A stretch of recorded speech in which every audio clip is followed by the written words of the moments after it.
আরে রাহুল, এই নাও 1000 টাকা। আর আজকে চাটা কিন্তু তুমি খুব সুন্দর বানিয়েছো। Thank you ma'am.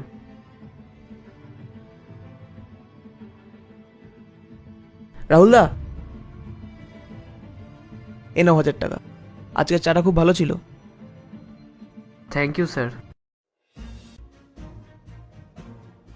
রাহুলদা দাঁড়াও, এ নাও 1000 টাকা। আজকে চাটা কিন্তু হেভি হয়েছিল।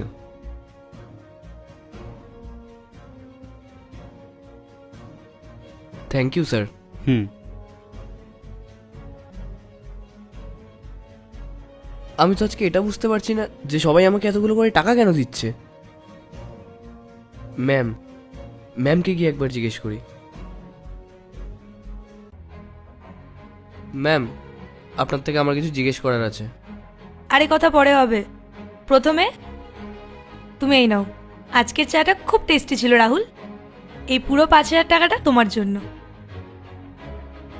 ম্যাম, সবাই আমাকে হাজার হাজার টাকা করে দিচ্ছে, আপনি এখন আমাকে 5000 টাকা দিলেন। আমি তো এটাই বুঝতে পারছি না যে আমি চাই এমন কি মিশিয়েছি যার জন্য আপনারা আমাকে এতগুলো টাকা করে দিচ্ছেন।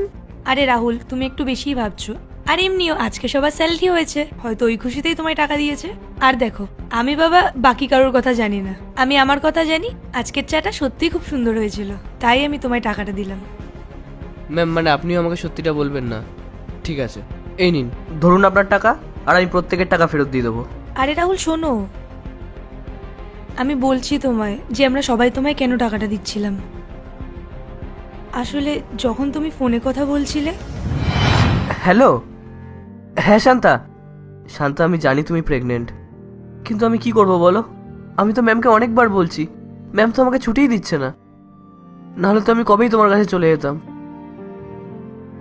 20,000 টাকা? আচ্ছা ঠিক আছে, আমি যত তাড়াতাড়ি সম্ভব টাকা জোগাড় করে ম্যামের থেকে ছুটি চেয়ে নিয়ে তোমার কাছে চলে যাব। শান্তা, আমি তোমাকে পরে ফোন করছি। ঠিক আছে। আরে, আমি তো শান্তাকে বলে দিলাম আমি ওকে টাকা পাঠিয়ে দেবো, কিন্তু এতগুলো টাকা কোথা থেকে আসবে? ম্যাম, হ্যাঁ বলো পূজা। ম্যাম, আপনার সাথে কিছু কথা বলার ছিল রাহুলের ব্যাপারে। রাহুল কে, ওই পিয়ন? হ্যাঁ ম্যাম। ম্যাম, রাহুল না খুব চিন্তায় আছে, আমাদের মনে হয় ওকে হেল্প করা উচিত।